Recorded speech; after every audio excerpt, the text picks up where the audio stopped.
welcome back to my channel. Woohoo! As you can tell by the title, I'm here to talk about Cuba.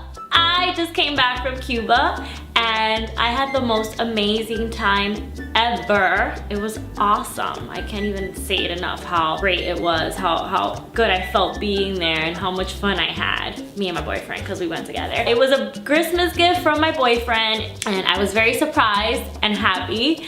And I was very nervous too because I'm always scared before traveling, especially when I'm going to a new country that I haven't been with. I get this anxiety, a little bit more anxious for Cuba because I wasn't sure if it was easy for us to travel to Cuba. I was like scared that they were gonna interrogate me or something. That didn't happen at all. So it's just like always exploring a new country is scary, especially when you do it yourself, when you create your own itinerary and you know you're actually out exploring. Because when you're in an all-inclusive hotel, it's different. It's like you're just stuck in this one place, and when you're actually exploring the country, it's kind of scary at first, but once you get there, it's always good. Anyway, getting to the point of this video, so we were going to Cuba. We did a lot of research, we read a lot of blogs, we even saw YouTube videos because we wanted to know what were the steps or what were the things we needed to prepare for in order to go to Cuba, in order to get to Cuba. Like, do we need a visa? Were they gonna interrogate us at immigration?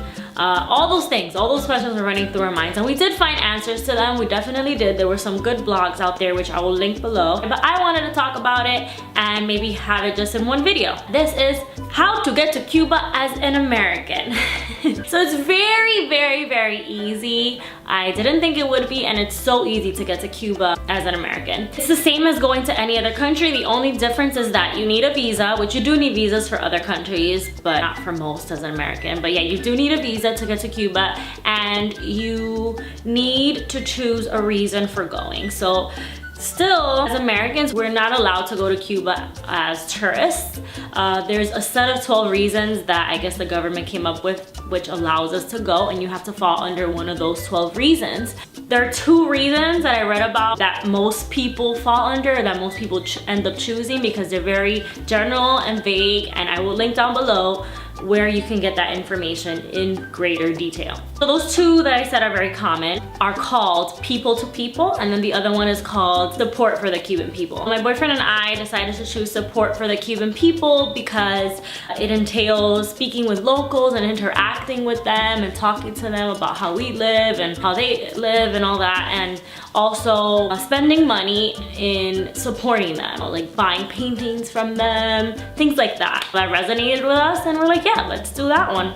So that's basically it. Those are the two things you have to worry about in terms of going through the immigration process and actually getting yourself physically to Cuba.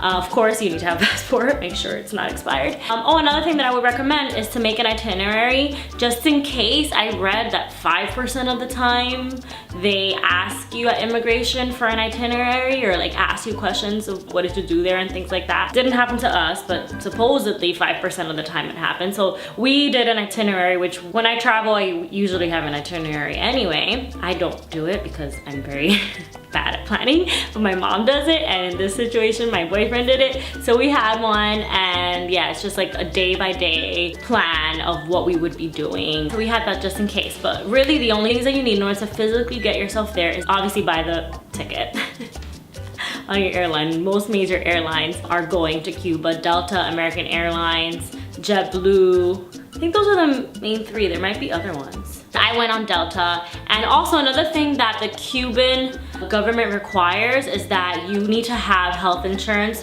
while you're there. Obviously they have universal health insurance in Cuba, but since we're not Cuban citizens, we have to pay something, but they require that everyone entering their country has health insurance. So luckily you don't really have to deal with that because most of the airlines that go there, like for example Delta, I know for sure JetBlue, the health insurance is included in the ticket price. So you don't even have to worry about that. But if you're not going through JetBlue and Delta, maybe American or whoever else flies now to Cuba, you might want to just do a quick Google search to see or call them. But I'm pretty sure that's what they're all doing, all the airlines. They just include it in your ticket, which is awesome. Another thing is that your boarding pass, that's your proof of health insurance. So if something were to ever happen to you, all you need to show them is that boarding pass, and it has a stamp on it. Delta stamped it saying something, and that would be your access to health insurance over there, which is pretty cool. So the only things you have to worry about are visa, itinerary, and the form that you're gonna have to fill out, or the reason why you're choosing to go to Cuba as an American. Basically, once you know those things,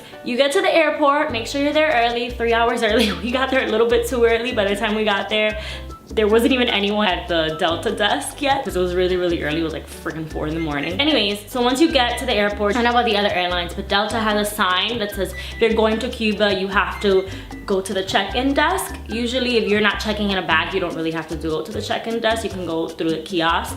But with Cuba, even if you're not checking in baggage, which we weren't, you still have to go to the check-in desk. And that's because they're gonna sell you your visa, and you have to hand them back the paper where you check off why you're going to Cuba. So once you're on the line to be checked in, one of the Delta people came and gave us a 1-piece sheet of paper to each person, and you literally, the 12 reasons are listed there in checkbox format, and you just check the one that you decided why you're going, or the reason why you're going. You sign and date, and then once you are being checked in, you hand it to the person that's checking you in, and that's it. No questions asked. They don't ask you why, they don't ask you for proof or anything like that, which is pretty cool. My camera just died.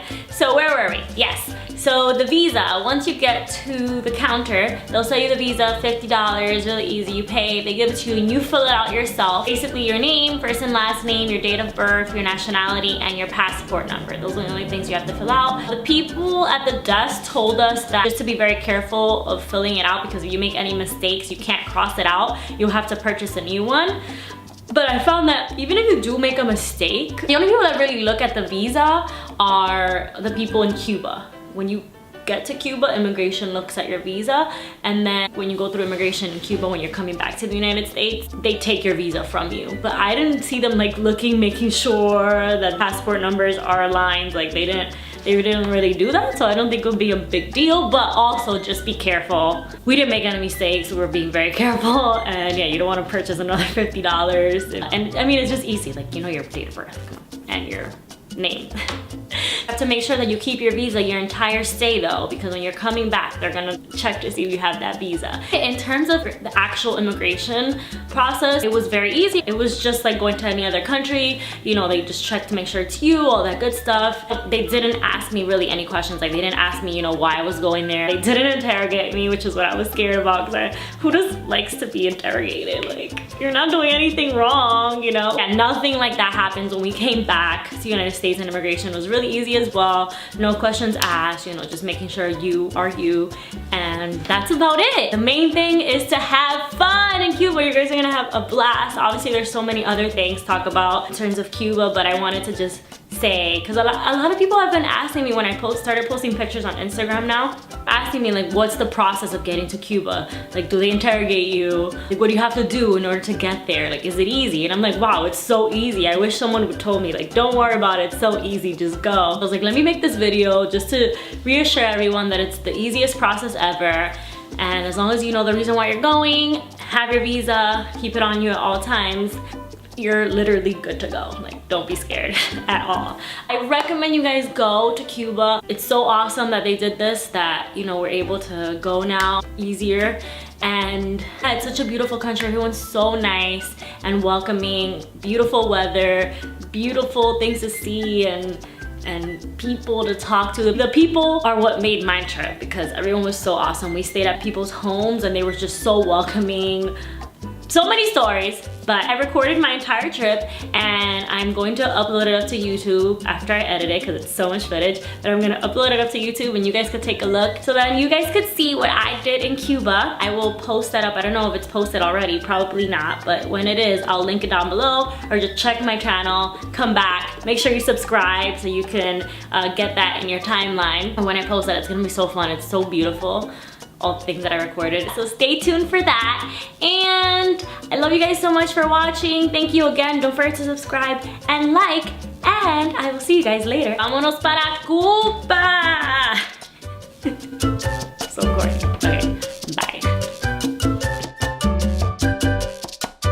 But I'm like, I need to get on my sit down video game.